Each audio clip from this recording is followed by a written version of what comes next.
2002년 가을밤 9시 20분 울산 외곽공단도로 가로등이 끊긴 어둠 속에서 편의점 아르바이트생이 도로 가장자리 배수로 옆 움직이지 않는 무언가를 봅니다. 신고가 들어가고 순찰차가 도착하기까지 몇 분, 차량들은 그대로 스쳐 지나가며 바람과 진동으로 흔적을 지워버렸죠. 더 이상한 건 그 다음입니다. 신발 한 짝이 수미터 떨어진 풀숲에서 나왔고 가방끈은 누가 강제로 비튼 듯 꼬여 있었습니다.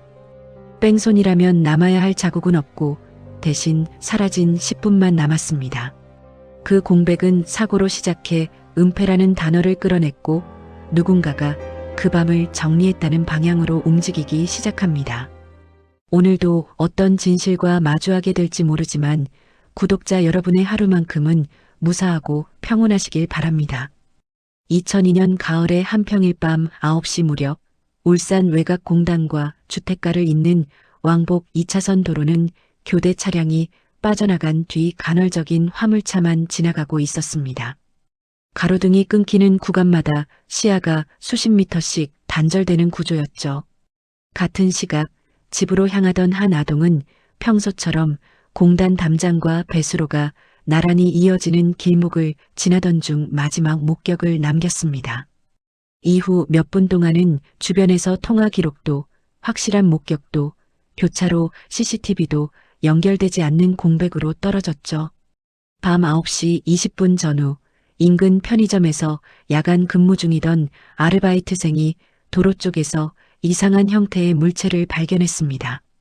그 순간까지도 통행이 완전히 끊긴 것이 아니어서 몇 대의 차량이 계속 지나가며 바람과 진동으로 노면에 가벼운 흔적을 흐트러뜨렸습니다. 여기요, 빨리 와주세요. 아르바이트생의 신고를 받고 순찰차가 도착했을 때 아동은 도로 가장자리 배수로 인근에서 움직임 없는 상태로 확인되었습니다. 경찰은 즉시 갓길 통행을 막았지만 신고 전수분 동안 이미 차량 통과와 구경 인파로 현장 일부가 오염되었음을 초동 기록에 남길 수밖에 없었죠. 구급대가 현장에 도착해 응급조치를 진행하는 동안 아동의 신발 한 짝이 노면이 아니라 수미터 떨어진 풀숲 방향에서 발견되었습니다. 충돌 지점과 발견 지점이 정확히 일치하는지 여부가 첫 단계부터 불분명해졌죠. 감식 요원이 손전등으로 노면을 훑자 뚜렷한 타이어 자국은 거의 남지 않았습니다. 대신 검은색의 작은 조각 몇 개가 흩어져 있어 파편인지 단순 쓰레기인지조차 즉시 단정하기 어려운 상태로 수거 목록에 올라갔습니다. 아동의 가방은 배수로 경계 바깥쪽에서 끈이 비틀린 채 발견되었습니다. 표면의 먼지층이 특정 방향으로 벗겨진 흔적이 있어 짧은 거리라도 끌렸을 가능성이 감식 메모에 가정으로 추가되었죠. 파출소 경찰은 사고 가능성을 전제로 주변 차량들을 탐문했습니다. 공단 외곽 특성상 야간에 큰 충격음이 나도 작업 소음과 섞여 묻히는 경우가 많았죠. 목격자들은 확실히 들었다보다 그랬던 것 같다에 가까운 표현으로만 기억을 내놓았습니다. 현장 통제선 밖으로 주민들이 모여들자 누군가는 차가 빨랐다고 말하고 누군가는 천천히 서행했다고 말하는 식으로 진술이 갈라졌습니다. 차량 색과 차종도 서로 달라 초기 목격담은 단서가 아니라 혼선을 먼저 만들었죠. 사건 1일째 밤 11시 경찰서는 교통사고 도주 가능성을 우선 분류해 사건을 접수했습니다. 동시에 현장 불일치가 있다는 이유로 강력팀까지 포함한 합동 대응을 결정했죠. 강력팀 형사 박도연은 현장으로 복귀해 도로의 굴곡, 가로등 단절 구간, 배수로 높이, 공단 담장 쪽 좁은 통로의 존재를 도면에 표시했습니다. 사고가 나기 쉬운 길이 아니라 사건이 숨기기 쉬운 사각이 있는지부터 확인해야 합니다. 박도연은 아동이 마지막으로 목격된 위치와 발견 지점 사이 거리를 직접 걸어 측정했습니다. 도로를 건너지 않아도 담장을 따라 이동 가능한 통로가 CCTV 사각과 연결된다는 점을 확인한 뒤 이 통로가 사고 후 이동 과정에서도 사고 자체 과정에서도 중요한 축이 될 수 있다고 정리했죠. 자정 무렵 가족이 제출한 당일 행적이 10분 단위로 재구성되기 시작했습니다. 하지만 실종을 알아챈 시각, 수색 시작 시각, 첫 신고 시각이 상황에 따라 다르게 회상되어 수사팀은 기억이 아니라 기록으로 시간내를 고정하기 위한 작업을 우선순위로 올렸습니다. 사건 1일째 새벽 1시 30분, 감식반은 수거된 검은 조각 중 하나가 단순 플라스틱 쓰레기라기엔 절단면과 재질이 일정하다는 1차 소견을 남겼습니다.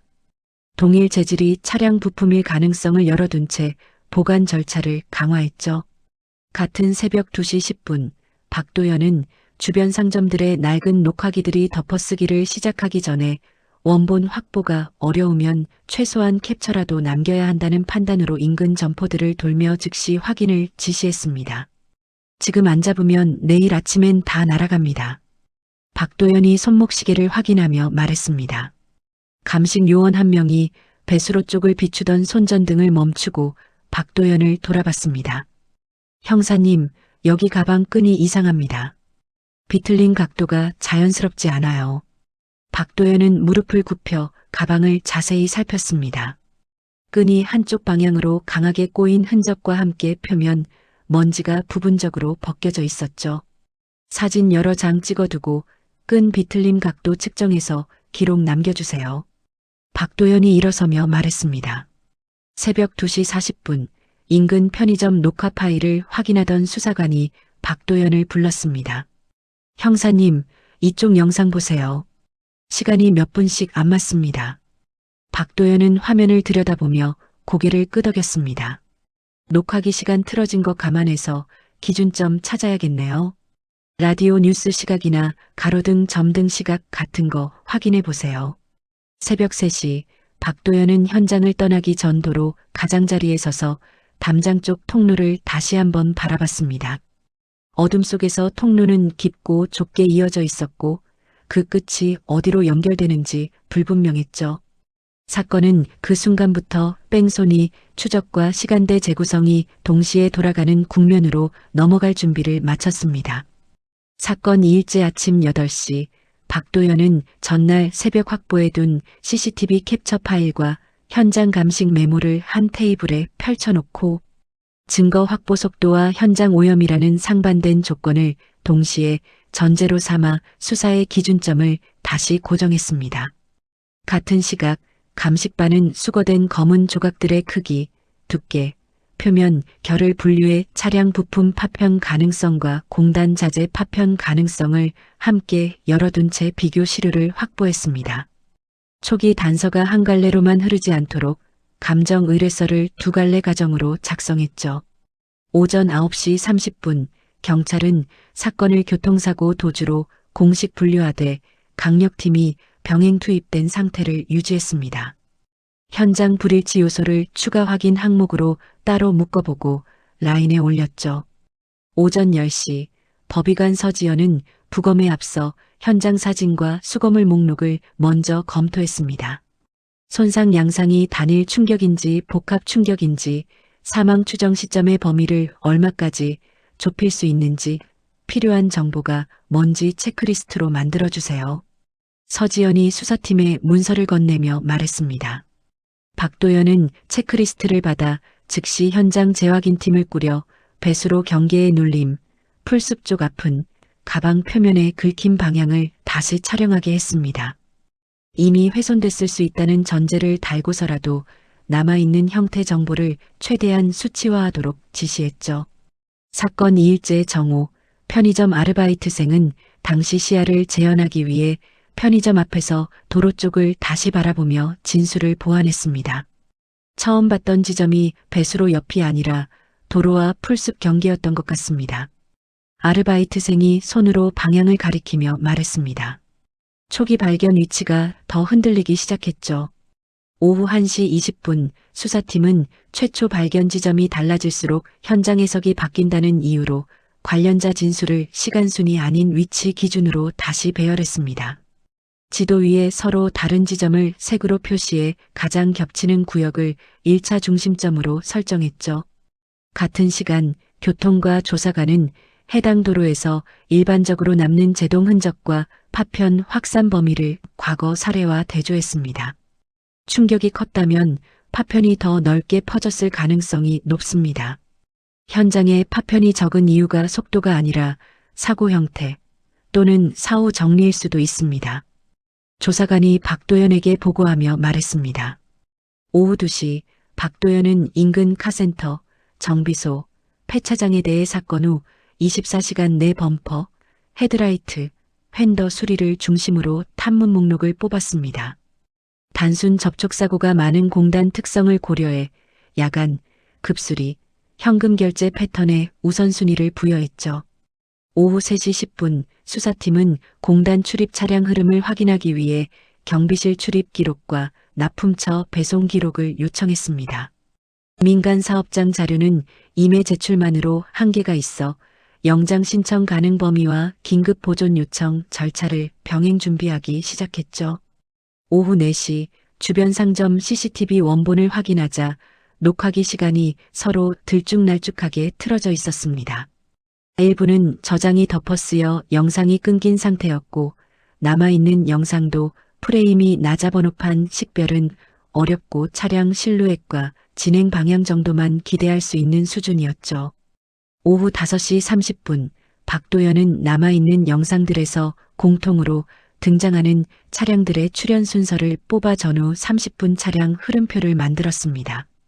시간 오차를 보정하려면 각 점포의 결제 영수증 시간, 라디오 뉴스 시각, 가로등 점등 시각 같은 외부 기준이 필요합니다.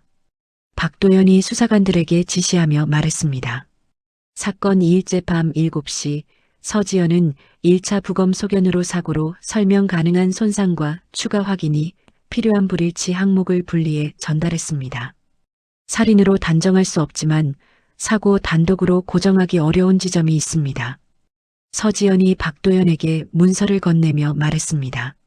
수사팀은 이를 정확히 표현해 리스크를 관리했죠. 같은 밤 9시 수사팀은 통로 주변이 CCTV 사각이라는 점을 근거로 통로 인근 작업장, 임시 주차 공간의 야간 이용자 목록을 확보하기 위해 창고인 탐문을 확대했습니다. 야간 경비, 청소 인력, 납품 운전자 등 그 시간에 그곳에 있을 수 있는 사람들을 직군별로 묶어 소환 순서를 짰죠. 사건 2일째 밤 11시 시간 교정이 끝난 CCTV 캡처들 중 하나에서 특정 차량이 가로등 단절 구간을 통과하며 잠시 감속하는 장면이 반복적으로 확인되었습니다. 이 차량을 1차 추적 대상으로 지정합니다. 내일 새벽까지 차종 범위를 좁히세요. 박도연이 화면을 가리키며 말했습니다. 수사팀은 다음날 새벽까지 차종 범위를 좁히는 작업에 수사력을 집중하기로 결정했습니다. 사건 3일째 새벽 6시 박도연은 전날 밤 1차 추적 대상으로 지정된 차량의 통과 장면을 기준으로 해당 구간을 지나기 전후 20분 동안 같은 방향으로 움직인 차량들의 흐름을 다시 뽑아 후행 차량 집단과 선행 차량 집단으로 분리했습니다. 같은 시각 교통과 조사관은 도로 폭과 배수로 높이, 야간 시야 확보 거리, 가로등 단절 구간의 길이를 수치화한 자료를 만들었습니다. 충돌이 실제로 그 지점에서 발생했다면 남아야 할 물리적 흔적 목록을 재정리해서 감식팀과 대조표를 만들겠습니다. 조사관이 박도연에게 보고하며 말했습니다. 오전 8시 10분 감식반은 수거된 검은 조각 중 일부가 공단 자재 파편으로도 설명될 수 있다는 중간 소견을 통보했습니다. 박도연은 단서가 한쪽으로 기울어지는 순간 발생하는 오류를 피하기 위해 차량 파편 가정과 비차량 파편 가정을 각각 독립된 타임라인으로 관리하도록 지시했죠. 오전 9시 수사팀은 1차 추적 대상 차량과 같은 시간대에 통로 인근을 이용했을 가능성이 있는 차량들을 추려내기 위해 공단 출입구 경비실에 대해 영상과 출입 로그의 보존을 공식 요청했습니다. 임의 제출이 거부될 경우를 대비해 영장 신청 자료를 동시에 준비하기 시작했죠. 오전 10시 20분 서지연은 부검 추가 검토를 위해 사망 추정 시점의 범위를 넓게 잡아두되 생체 반응과 손상 양상에서 발견 시각과 안전이 동일하다고 단정하기 어려운 요소가 있는지 항목별로 표시했습니다. 시간대 공백을 과도하게 확대하지 않도록 주의해야 합니다. 서지연이 박도연에게 문서를 건네며 말했습니다. 오전 11시 박도연은 가족과 주변인의 진술을 다시 정리하면서 기억의 흔들림을 그대로 범죄 신호로 해석하지 않기 위해 휴대전화 통화, 문자, 카드 결제, 버스, 승하차 기록 같은 객관 자료로 고정 가능한 지점을 먼저 확정했습니다. 남는 구간만 미확정 공백으로 분리했죠. 사건 3일째 정오, 미확정 공백은 약 10여 분으로 재정리되었습니다.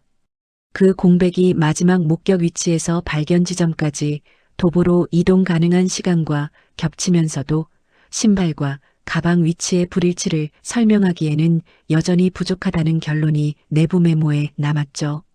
오후 1시 30분 수사팀은 발견 지점이 최초 충돌 지점인지를 검증하기 위해 도로와 배수로 경계에서 가능한 충돌 시나리오를 3가지로 나눠 재현했습니다. 각 시나리오에서 파편 분포와 소지품 이탈 위치가 어떻게 달라질지 예측값을 만들어 실제 수거 위치와 비교했죠. 오후 3시 비교 결과는 결정적 확정이 아니라 불일치의 누적 형태로 나타났습니다. 특정 시나리오에서는 신발이 풀숲 쪽으로 튈 가능성이 낮고 다른 시나리오에서는 가방의 비틀림과 먼지 벗겨진 방향이 맞지 않습니다. 수사관이 박도연에게 보고하며 말했습니다.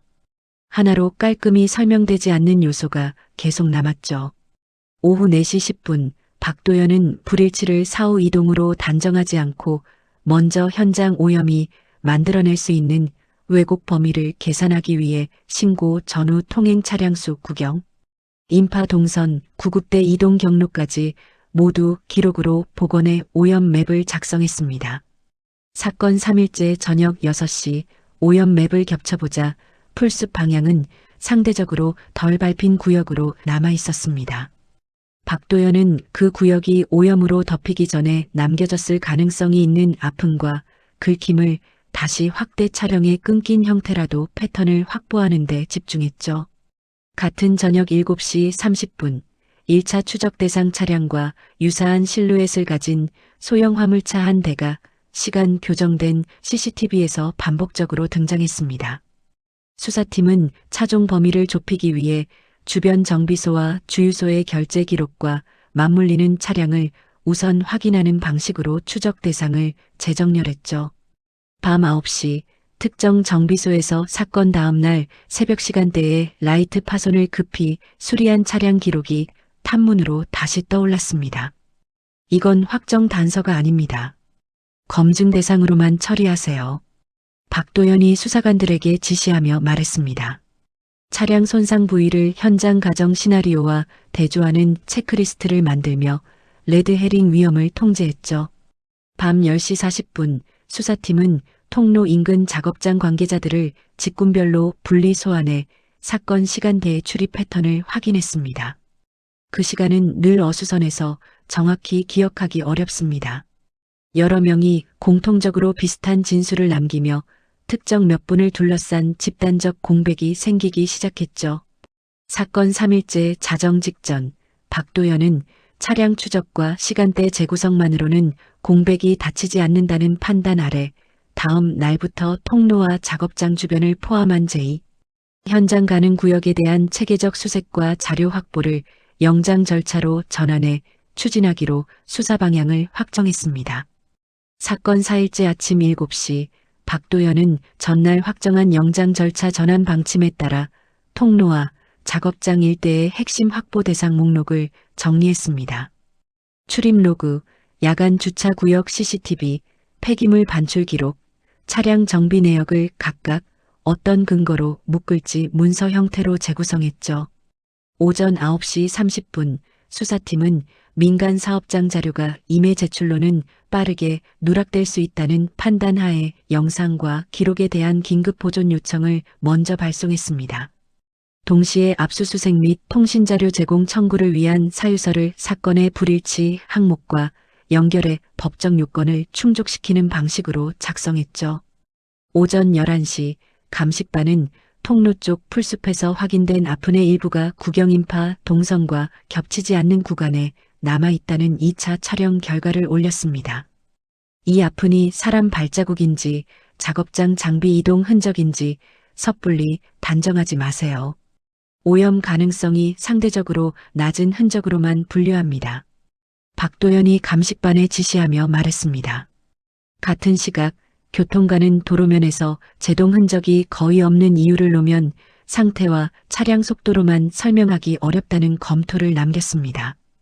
충돌이 있었다면 충돌 후 정차나 회피 흔적이 주변 어디엔가 남아야 합니다. 조사관이 박도연에게 보고하며 말했습니다. 수사팀의 제2현장 과정을 수치 기반으로 뒷받침했죠. 사건 4일째 정오 수색팀은 통로를 따라 담장 끝까지 이동하며 야간에 사람이 숨거나 물건을 옮길 수 있는 가림 구조물, 폐자재 더미, 배수로 덮개 틈을 체계적으로 번호 매겼습니다. 각 지점의 접근성, 차량 정차 가능 여부, 조도를 기록표로 남겼죠. 오후 1시 40분, 며칠 전 야간 청소를 하던 노동자가 그날 통로 근처에서 금속이 긁히는 듯한 마찰음을 짧게 들었다고 제보했던 내용을 회수하기 위해 수사팀은 통로 주변에서 금속 마찰음이 발생할 수 있는 구조물을 목록화했습니다.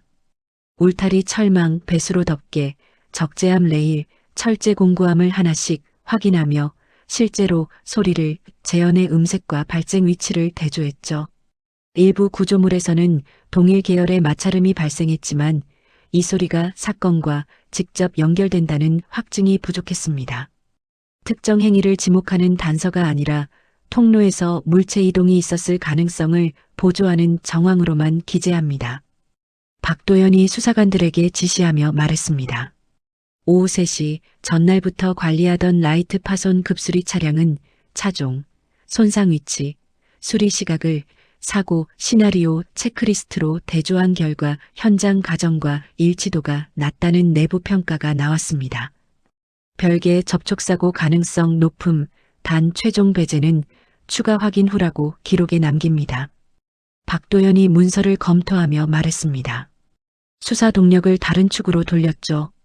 사건 4일째 저녁 5시 법의관 서지연은 추가 검토에서 확정 결론이 아닌 불일치의 범위를 다시 강조했습니다. 손상 일부가 노면 마찰만으로 설명되는지 혹은 다른 마찰 환경이 개입했을 가능성이 있는지 항목으로 쪼개서 전달하겠습니다. 서지연이 박도연에게 문서를 건네며 말했습니다. 수사팀은 이 항목들을 통로와 작업장 구조물 목록과 직접 연결해 검증 항목으로 전환했죠. 저녁 6시 30분 검찰과의 협의 자리에서 박도연은 사고 단독과 사고 후 은폐 또는 이동 과정을 병렬로 유지하되 현 단계에서는 누가 무엇을 했는지 단정이 아니라 어떤 행동이 비정상적으로 보이는지를 증거로 쌓아야 한다는 원칙을 확인했습니다. 영장 범위를 과도하게 넓히지 않도록 대상과 기간을 좁혀 신청서를 보완했죠. 사건 4일째 밤 8시 영장 발부를 전제로 한 준비가 진행되면서 수사팀은 통로 인근 작업장들의 야간 출입 패턴을 참고인 탐문으로 다시 조사했습니다. 사건 시각 전후로 출입 기록이 유독 손기재로 수정된 흔적이 있습니다. 수사관이 박도연에게 보고하며 말했습니다.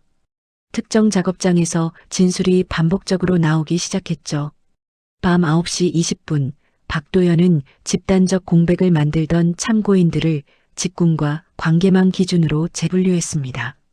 서로의 진술이 영향을 주지 않도록 조사 동선을 분리했고 특히 그 시간은 늘 어수선했다는 문장이 어디서부터 퍼졌는지 추적하기 위해 최초 발화자와 반복 사용자를 문서상으로 구분했죠. 사건 4일째 밤 10시 10분 통로 주변 임시 주차 공간을 자주 이용하던 납품 운전자의 이동 기록을 확인하는 과정에서 사건 다음 날 새벽에 특정 작업장 인근에서 짧은 정차가 있었다는 정황이 포착되었습니다. 이걸 사후 정리 가능 시간대로 지정하고 폐기물 반출 기록과 교차 검증하는 표를 새로 만드세요. 박도연이 수사관들에게 지시하며 말했습니다.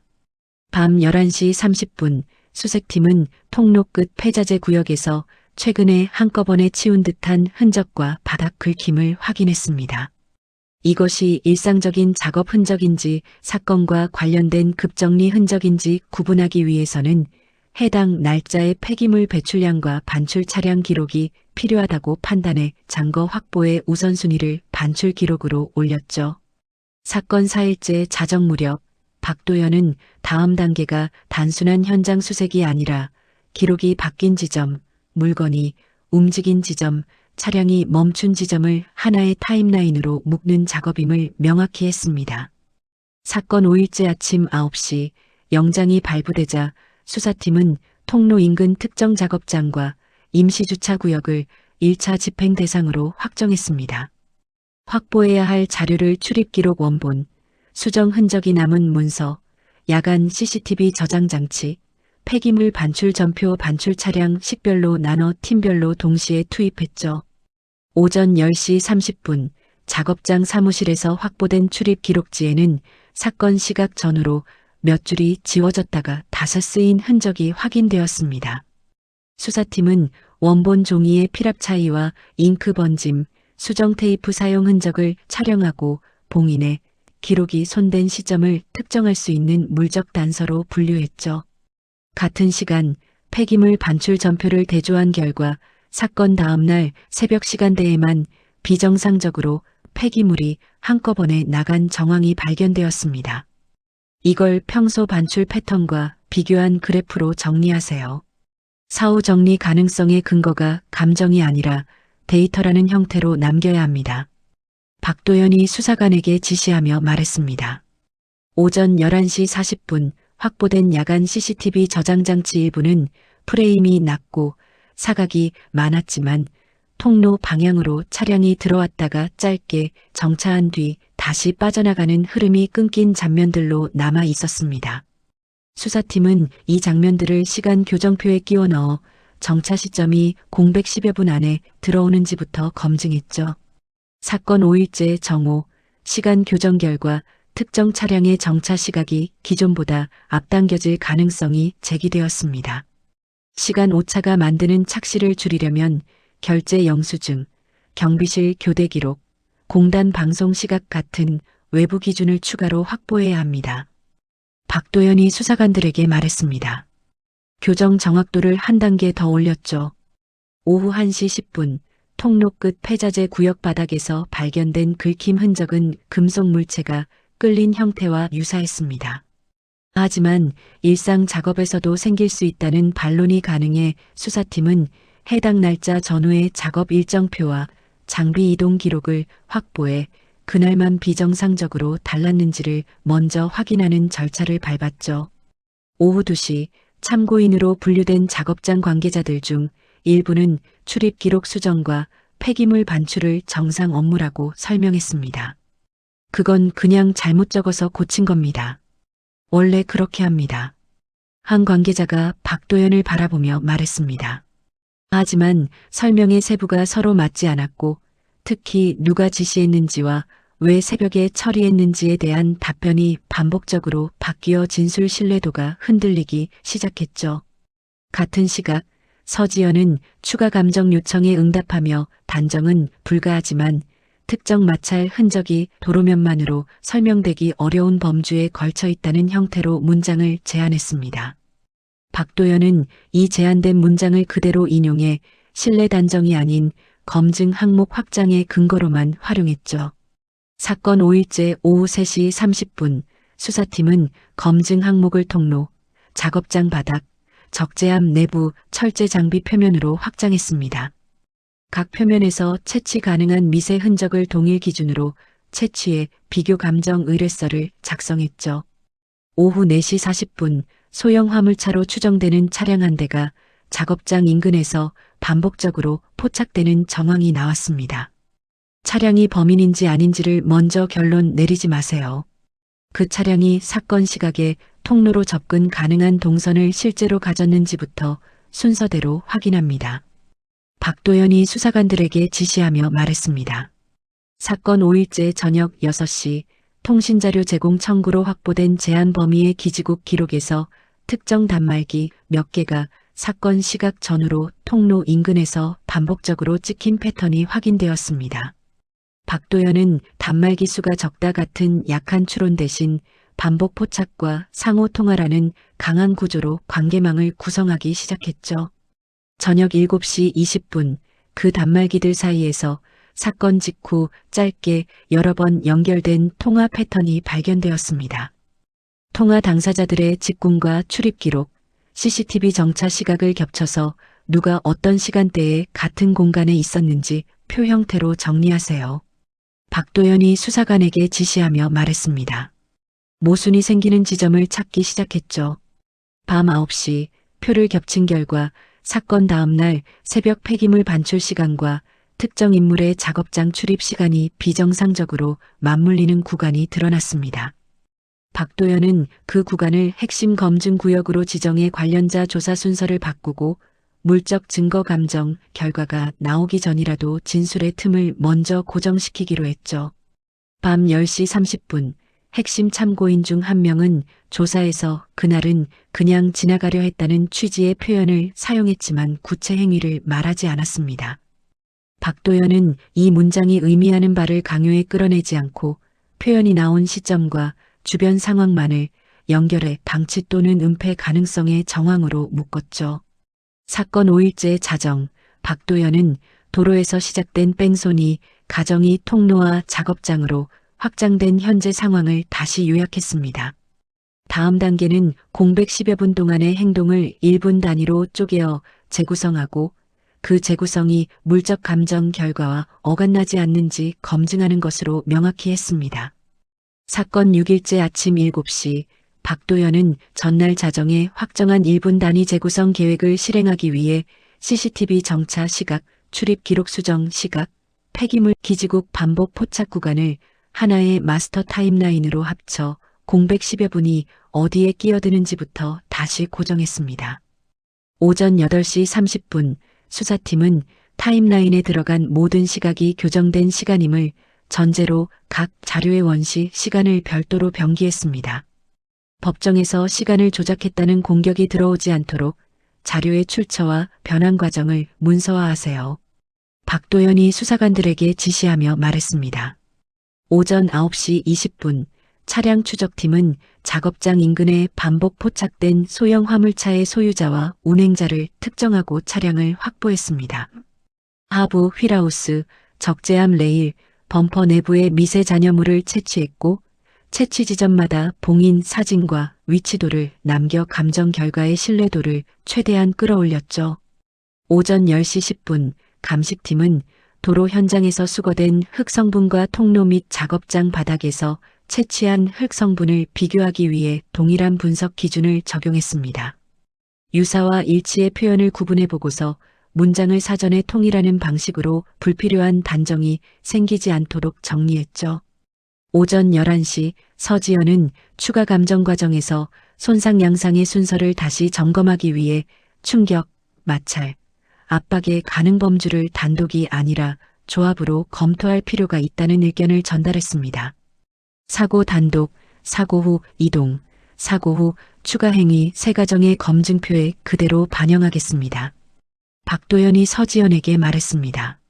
사건 6일째 정오 수사팀은 출입 기록 수정 흔적이 확인된 작업장에 대해 담당자별 필체 샘플과 당일 근무표, 교대 기록을 확보했습니다. 누가 언제 어떤 문장을 고쳤는지를 특정 가능한 범위까지 좁혔고 단순 의심이 아니라 수정 행위 자체가 남긴 물증을 먼저 고정했죠. 오후 1시 30분 폐기물 반출 전표의 반출 차량 번호와 반출 경로를 추적하자 특정 시간대에만 반복되는 반출 동선이 확인되었습니다. 그 동선이 통로 끝 폐자재 구역과 겹칩니다. 사후 정리 가능 구간을 지도상에서 하나의 구역으로 묶어 표시하세요. 박도연이 수사관에게 지시하며 말했습니다. 오후 2시 20분 통신자료의 반복 포착 단말기들에 대한 추가 청구가 진행되면서 수사팀은 반복 포착과 상호 통화 패턴이 실제로는 같은 직장 내 연락일 수도 있다는 반론을 대비했습니다. 통화 시각이 출입 기록, 정차 시각, 폐기물 반출 시각과 어떻게 교차하는지까지 표로 만들어 단순 업무 연락 프레임을 깨뜨릴 수 있는 구조를 준비했죠. 사건 6일째 오후 3시 10분 핵심 참고인 중 한 명이 조사 일정 직후 주변인에게 연락을 돌린 정황이 포착되었습니다. 진술 맞추기 가능성을 차단하려면 관련자들의 소환 순서를 재배치해야 합니다. 같은 조직, 같은 관계망 인물들이 같은 날 연속 조사되지 않도록 조사 동선을 분리하세요. 박도연이 수사관들에게 지시하며 말했습니다. 오후 4시 한 참고인이 조사 출석을 미루거나 연락을 회피하는 움직임을 보이자 수사팀은 즉시 소재 파악에 들어갔습니다. 차량 통행 기록과 기지국 포착 위치를 교차해 도주가 아니라 진술 회피에 가까운 패턴인지 먼저 구분한 뒤 강제 조치 필요 여부를 검토했죠. 사건 6일째 저녁 6시 언론에서 사고 후 은폐 의혹이라는 프레임이 확대되자 경찰서는 브리핑을 최소화하면서도 교통사고 도주 수사라는 공식 분류를 유지했습니다. 내부 수사 문장 역시 살인이 아니라 사건 가능성과 은폐 가능성의 범위로만 통일했죠. 저녁 7시 30분 가족 주변으로 시선이 다시 쏠리는 조짐이 생기자 박도연은 가족 관련 기록을 객관 자료로 확정 가능한 부분과 미확정 진술로 엄격히 분리했습니다. 사건의 중심이 통로와 작업장 측에서 이탈하지 않도록 조정했고 불필요한 소문이 수사 자료에 섞이지 않게 별도 보관 절차를 적용했죠. 밤 9시 타임라인 검증 회의에서 수사팀은 공백 10여 분을 구성하는 요소들을 어떤 차량이 접근했고 누가 출입했고 어떤 기록이 수정됐고 무엇이 반출됐는가로 순서화했습니다. 여전히 결정적인 행위의 핵심 장면이 영상으로 남아있지 않습니다. 이게 가장 큰 약점입니다. 한 수사관이 박도연에게 말했습니다. 밤 10시 20분 박도연은 이 약점을 보완하기 위해 핵심 장면을 직접 찾기보다 핵심 장면을 둘러싼 행동들의 비정상성을 최대한 촘촘히 싸는 방식으로 전략을 전환했습니다. 기록 수정, 새벽 반출, 반복 통화, 정차 장면이 하나의 사건 흐름으로만 자연스럽게 연결되는지 반대 시나리오까지 포함해서 검증표를 완성하세요. 박도연이 수사관들에게 지시하며 말했습니다. 사건 6일째 자정 무렵 미세 흔적 비교 감정의 1차 결과가 곧 도착한다는 보고와 함께 박도연은 다음 단계에서 감정 결과로 타임라인을 확정하거나 타임라인으로 감정 결과를 재해석하는 오류를 피하기 위해 먼저 진술의 모순 지점을 고정해 놓고 그 위에 감정 결과를 얻는 방식으로 사건을 정리하겠다는 원칙을 재확인했습니다. 사건 7일째 다음 날 아침 8시 박도연은 전날 자정에 예고된 미세 흔적 비교 감정의 1차 결과를 수령하자마자 결과표의 문장부터 확인했습니다. 일치와 유사가 섞여 과장될 위험을 차단하기 위해 감정서 원문을 그대로 인용할 구간과 내부 해석 메모를 분리해 별도 파일로 관리하기 시작했죠. 오전 9시 10분 감정 결과는 도로 현장 흙성분과 통로 및 작업장 바닥 흙성분이 완전 일치로 단정되지는 않지만 특정 미세 입도와 섞인 비율에서 유사성이 관찰된다는 형태로 도착했습니다. 이 결과를 한 지점을 확정하는 증거가 아니라 검증 범위를 좁히는 필터로만 사용하세요. 박도연이 수사관들에게 기준을 재고지하며 말했습니다. 같은 시간 차량 확보팀은 소형 화물차의 휠하우스와 적재함 레일에서 채취한 미세 잔여물과 통로 끝 폐자재 구역 바닥 긁힘에서 채취한 미세 금속 가루를 비교 의뢰한 추가 감정의 진행 상황을 확인했습니다. 결과 도착 전이라도 채취와 봉인 절차가 공격받지 않도록 사진, 위치도 봉인지 번호를 한 번 더 대조했죠. 오전 10시 출입 기록 수정 흔적에 대한 필체 분석을 위해 수사팀은 작업장 근무자 전원의 서명과 기재 촉관을 표본으로 확보했습니다. 수정 테이프 아래 남은 눌림과 잉크 번짐의 경계가 특정 필기구와 필화 패턴과 맞물릴 가능성을 근거로 수정 행위의 주체를 직군 단위에서 개인 단위로 좁히는 절차에 들어갔죠. 오전 10시 50분 폐기물 반출 전표의 반출 차량 번호를 따라 반출업체를 확인한 결과 사건 다음 날 새벽에만 임시 반출 형태로 처리된 물량이 존재한다는 기록이 드러났습니다. 그 물량의 적재 위치, 반출 동선, 하차 지점을 확인해서 새벽 반출이 정상 루틴이었는지를 반박 가능한 자료로 정리하세요. 박도연이 수사관에게 지시하며 말했습니다. 사건 7일째 정오 통로 주변 CCTV의 시간 교정 정확도를 높이기 위해 추가로 확보한 공단 방송 시각과 경비실 교대 기록이 교정표와 일치하면서 통로 방향, 차량의 짧은 정차 장면이 공백 10여 분 안에 들어온다는 점이 수치로 굳어졌습니다. 수사팀은 이를 타임라인의 고정점으로 삼아 전후 행동을 역산했죠. 오후 1시 20분 박도연은 정차 장면 자체가 범행을 의미하지 않는다는 반론을 대비해 정차 직후 발생한 기록 수정, 반출 준비, 반복 통화 패턴이 같은 시간대에 몰려 있다는 교차표를 업데이트했습니다. 단일 행동이 아니라 연속 행동의 비정상성으로 사건 구조를 설명할 수 있게 자료를 재배치했죠.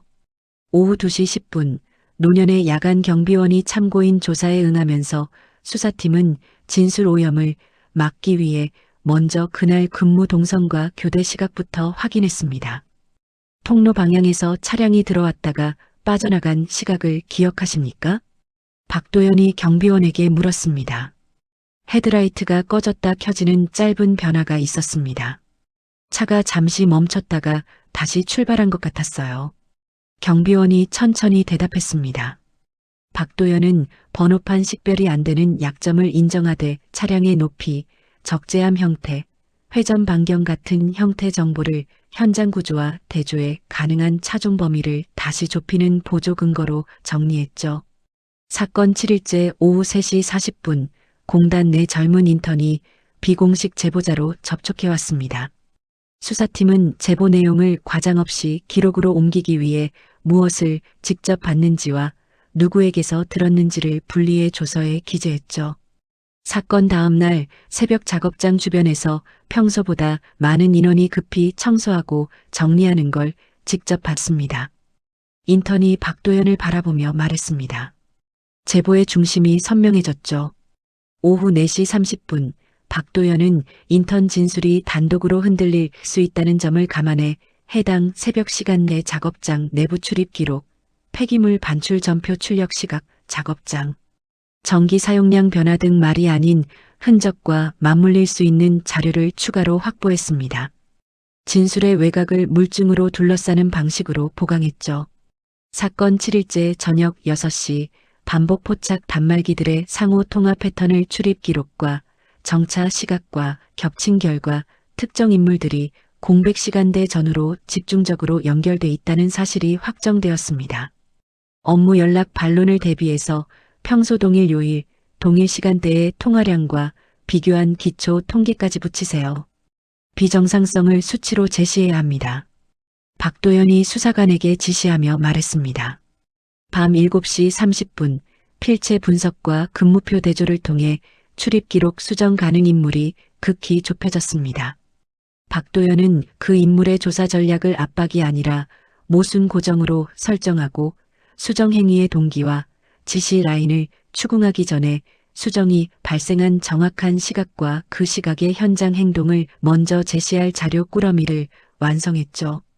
사건 7일째 밤 9시 수사팀은 사고 단독 시나리오로도 설명 가능한 요소와 설명 불가능한 요소를 다시 분류해 보고서에 병기했습니다.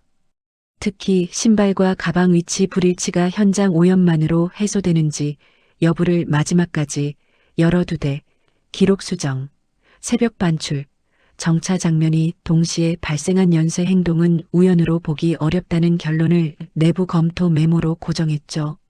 사건 7일째 자정 무렵 박도연은 다음 단계에서 핵심 인물의 추가 소환과 차량 동선 재검증, 폐기물 반출 물량의 실물 확인 가능성까지 한꺼번에 걸어야 한다고 판단했습니다.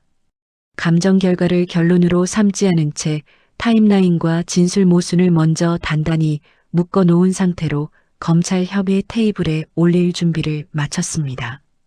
사건 8일째 아침 9시 박도연은 검찰 협의에 앞서 지금까지의 자료를 사고 단독 가능 요소와 사고 후 은폐 또는 이동 가능 요소로 이중 정리했습니다.